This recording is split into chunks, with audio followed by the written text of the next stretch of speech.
What is up, Crypt Nation? How we doing today?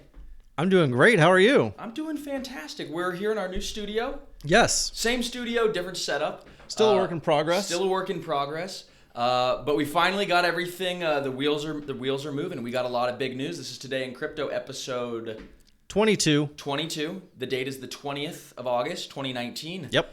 And yeah, let's just jump into it. So you found a pretty interesting one this morning. Yeah, so we've got a drug dealer is forced to forfeit millions of dollars in crypto. And then we also have potentially a new we have a new programming language for potential Bitcoin smart contracts. Yes, this is huge. Huge news. This Enormous. One's really, really big.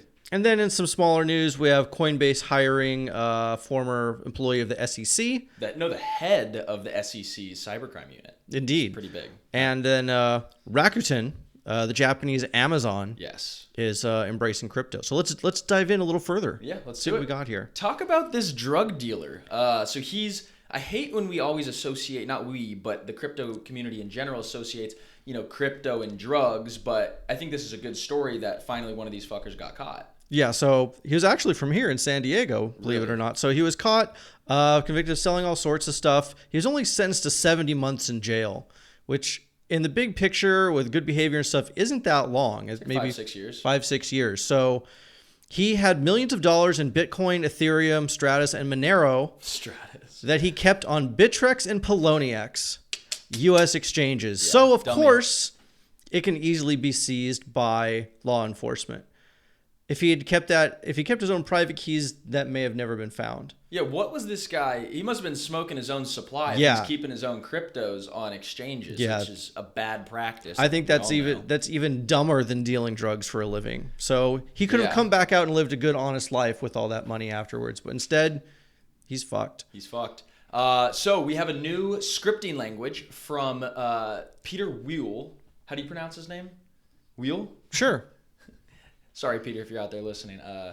But yeah, so basically what this is doing is it's allowing smart contracts. So Ethereum has Solidity, which is a smart contract, or it's a Turing complete language, but it's got a very broad attack surface. So since it's a programming language that's very versatile, there's a lot of ways to poke holes in it and stuff. So Bitcoin's trying to have a very, very, very tight and not as flexible, but it's by design. It's trying to make it not so flexible, but it'll be able to have multi-sig functionality, which Bitcoin still currently does have multi-sig, yes. But it's going to have a new way to code smart contracts with multi-sig and time locks. And they're already time locked. So we'll kind of be interesting to see how this goes and what changes. But I got a great quote from Rusty Russell, who is a Lightning Network engineer. He goes, "This will be one of those how the hell did we do it before this type technologies.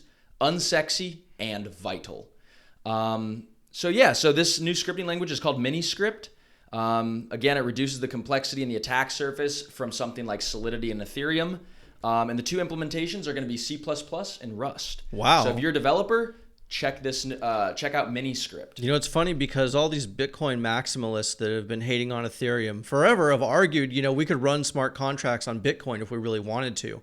And now they're putting their code where their mouth is and they're actually doing it. Yeah, this actually might be threatening to smart contract platforms because at the end of the day, would you rather have your smart contract secured and validated by the Bitcoin network or by any other network, Cardano or Ethereum, whatever?